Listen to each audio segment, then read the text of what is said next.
মানে আমাদের দুইজনের স্বামী আর স্ত্রী এরকম না হইয়া যদি আমাদের দুজনের মধ্যে একটা জোড়া হইতো, সেটা কিন্তু ভালো হইতো, কোনো ক্ষতি। খুব মিল্লা যাওয়ার চিন্তা ভাবনা চলতেছে না?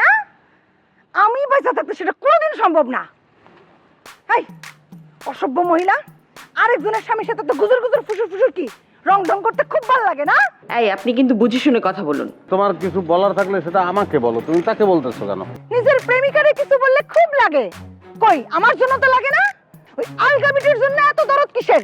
তুমি কিন্তু বাড়াবাড়ি করতে আছো। রাত্রি আমার প্রেমিকা হইতে যাবে কেন? তার সঙ্গে আমার একটা বন্ধুত্ব হয়েছে, তারও কারণ আছে। সেও আমার মতো, সে স্বামী দ্বারা নির্যাতিত। তার মানে কি তুমি বউ দ্বারা নির্যাতিত?